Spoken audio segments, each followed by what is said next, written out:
कारळं कडसर लागतं म्हणून टाळता, मग अशी खमंग कारळाची चटणी नक्की करून बघा. आज आपण बनवणार आहोत अगदी झणझणीत, खमंग आणि चविष्ट कारळाची चटणी. कारळं व्यवस्थित भाजून घेतल्यामुळे त्याचा कडूपणा खूप कमी होतो आणि चव अप्रतिम लागते.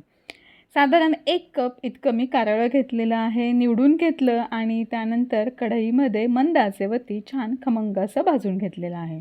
या कारळ्याची आपण जी ही चटणी बनवणार आहोत ती फक्त चविष्ट नाही तर आरोग्यासाठी खूप फायदेशीर आहे.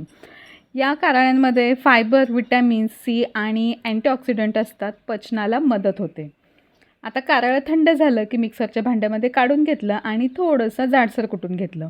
त्यामध्ये 1 वाटी आपण किसलेलं सुकं खोबरं घालून घेतलेलं आहे. त्यामध्ये घालायचं आहे लसूण आणि आपल्या आवडीप्रमाणे लाल तिखट घालायचं आहे. त्यानंतर मीठसुद्धा घालून घेऊया लगेचच. आता हे आपल्याला छान असं मिक्सरमध्ये वाटून घ्यायचं आहे. खूप जास्त बारीक करायचं नाही आहे, थोडंसं जाडसरच ठेवायचं आहे. लसूण, खोबरं आणि लाल तिखट घातल्यामुळे चटणीला एकदम छान असा खमंगपणा येतो. तर हे बघा, अशा पद्धतीने थोडंसं जाडसर वाटून घेतलेलं आहे आणि ही चटणी पचनाला तर मदत करतेच आणि आपल्या शरीराला आवश्यक पोषक घटकसुद्धा या चटणीतून खूप मिळतात. त्यामुळे अधूनमधून आहारामध्ये या चटणीचा नक्की समावेश करा आणि खूप फायदेशीर आहे. तर मिक्सरच्या भांड्यामधून चटणी आपण काढून घ्यायची आहे आणि यामध्ये 1 ते 2 चमचे आपल्याला भाजलेले पांढरे तीळ घालून घ्यायचे आहेत.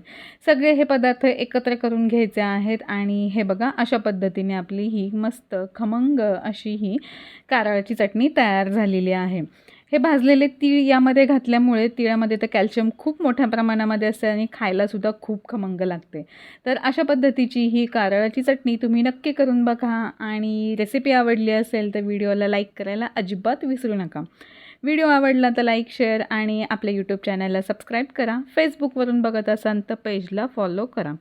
अशाच पद्धतीच्या नवनवीन खमंग चविष्ट रेसिपी घेऊन पुन्हा भेटूया. तोपर्यंत धन्यवाद.